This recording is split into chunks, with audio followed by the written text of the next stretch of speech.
तो मैं अपना प्राण वहीं दे दूंगा। वो निकल गया। रास्ते में एक घोड़ा मिला। घोड़ा कहने लगा उससे कि भैया कहाँ जा रहा है? बोले भगवान के पास जा रहा हूँ मरने के लिए, बता तेरी क्या बात है? बोले देखो मैं सूखता जा रहा हूँ, मुझ पे कोई सवारी नहीं करता, इसीलिए बोले बाबा से पूछ लेना कि मैं क्यों सूखता जा रहा हूँ। आगे बढ़ा, एक मुर्दा था वहां पे पानी पीने लगा। मुर्दा बोला भैया मैं जलता नहीं, तुम कहाँ जा रहे हो? बोला मैं भोले बाबा के पास जा रहा हूँ, मैं बाबा नहीं मिला तो मैं अपना प्राण दे दूंगा, बाबा मिले तो पूछना कि मैं जलता क्यों नहीं। एक जगह गया, एक पेड़ खड़ी थी, पेड़ के पास कहने लगा, पेड़ रोने लगे, कहने लगे भैया तू मेरे सेलक में मेरे छाए में बैठा है, तो भोले बाबा से पूछना कि मैं आधा सूख जाता हूँ और आधा हरा रहता हूँ। कहने लगे ठीक है। जब भोले बाबा के आगे वहां पे जाने लगे तो बाबा ने सोचा आज अगर मैंने इसको दर्शन नहीं दिया तो ये अपना प्राण दे देगा। भोलेनाथ एक साधु का वेश धारण करके आया। अरे बेटा बताओ तुम्हें क्या चाहिए? बोले मैं तो भगवान से मिलने जा रहा हूँ, मेरी माँ ने जितना कमा के भेजा सदा ही कीर्तन और चर्चा में लगा दिया, मैं पूछता हूँ तो बोलती कि भोले का बैंक भरा दिया, तो बताओ मुझे कौन देगा? बोले हम देंगे। बोले अच्छा तो आप कौन हो? बोले हम भगवान है। बोले तो मुझे मेरी माँ ने जो बैंक भराया है मुझे दो, जो भी जितना खर्चा किया ना मेरी माँ ने मुझे दे दो। बोले बाबा बोले तो ठीक है, एक काम करना। बोले हाँ। बोले जो बात मैं कहूँ उसे करते हुए जाना। बोले अच्छा तो आप बाद में बताना, पहले मेरी सुन लो। रास्ते में मुझे एक घोड़ा मिला जिसने कहा कि मैं बहुत सूखा जा रहा हूँ, कुछ खा नहीं पाता, मुझ पर कोई सवारी नहीं करता। तो बोले बाबा ने कहा तुम ही कर लेना। बोला ठीक है। बोला दूसरा, बोला एक मुर्दा था, वो बेचारा जलता नहीं था, वहां पानी पी रहा था, उसकी कुछ परेशानी थी, तो कहने लगे कि एक काम करना, उसे बोलना कि शिव गुरु का नाम ले और चर्चा करे, उसमें उसे गति मुक्ति मिल जाएगी। बोले तीसरा, बोले एक पेड़ है आधा सूख जाता है आधा हरा रहता है, उसके लिए क्या करना है?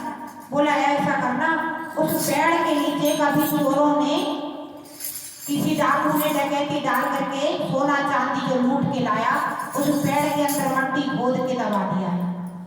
वो पेड़ आधा गर्म, जब गर्मी आती ना तो आधा गर्म की वजह से सूख जाता है। तो जब उसके नीचे से निकाल लेंगे और फिर से मट्टी दबा देंगे तो वो फिर से हरा भरा हो जाएगा, उसका आधा जड़ तो हरा है। ये बात उसने सुना। बोला उस सोने चांदी का क्या करेंगे? बोले तुम ही ले लेना। बोले तुम ही ले लेना। और बाबा की कृपा से वो समझ गया बात को, वो लौटने लगा। बाबा ने कहा एक बात और सुनते जा। बोले हाँ। बोले एक राजा मिलेगा रास्ते में और उसकी बेटी की शादी तेरे साथ लिखा हुआ है, और वो राजा जाते ही तुझे रास्ते में मिलेगा और कहेगा कि मेरी बेटी से शादी कर लो, तो तुम उससे शादी कर लेना, तुम्हारी माँ का सब कुछ दिया और चलाया तुम्हें मिल जाएगा। वहां से रास्ते में आया, बाबा को हाथ जोड़ करके प्रणाम किया। रास्ते में आया, घोड़ा मिला। घोड़ा ने कहा बताओ, बाबा से पूछा था। बोले हाँ, तो कोई देर पे सवारी नहीं करता ना, इसीलिए सूख रहा है। तो बोला तुम ही कर लो। बोला तो ठीक है। उधर से मुर्दा जो था उसे बोला, उसने कहा बाबा से पूछा था मेरी परेशानी के बारे में। बोला हाँ हाँ। बोला क्या?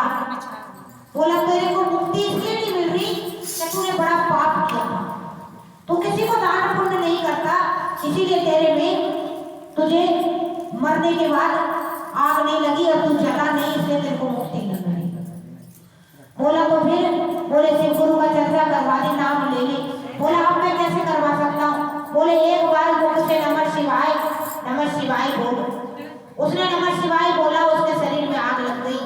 दूसरा, तीसरा, वो पेड़ के पास गया, बैठा। पेड़ ने कहा भैया मैंने भी कुछ समस्या बताई थी, आपने पूछा था, मैं आधा सूख क्यों रहा हूँ, मुझे बड़ी दिक्कत हो रही है, आधा पेड़ में सूखता जाता हूँ। बोला तेरी दिक्कत है कि तेरे जड़ के नीचे सोना चांदी धरा है, बोला तो खोद के तुम ही निकाल लो, मैं सुखी हो जाऊंगा। उसने खोद करके और एक बड़ा सा चक्कर में बांध लिया और खोद के सारा सोना चांदी निकाल लिया। निकालने के बाद घोड़े पे सवार होके रास्ते में गया। राजा ने कहा भैया तू बड़ा सुंदर है, मेरी बेटी से विवाह कर ले, नहीं तो तुझे मरवा दूंगा। अपनी बेटी से राजा उसकी विवाह करवा देता है। उसके बाद उस लड़की को लेके वो लड़का अपने माँ के पास उस झोपड़ी में जाता और आवाज मारा, माँ। माँ दौड़ी हुई आई, बेटा भोले बाबा मिले, कहीं भगवान मिले? बोले हाँ मिले, और बाबा ने तेरा एक एक मिसरी को एक एक हीरे में लौटा दिया। इसीलिए बाबा का चर्चा जो करवाते हैं वो धनदान पुत्र से सदा सुख पाते हैं, अंत में शिव चरणों में शिव लोक में जाते हैं। बोलो हर हर महादेव। और भोले बाबा सभी पे दया करते हैं, कृपा करते हैं, इसीलिए बाबा की चर्चा करनी चाहिए और जगत को ये 3 सूत्र बतानी चाहिए।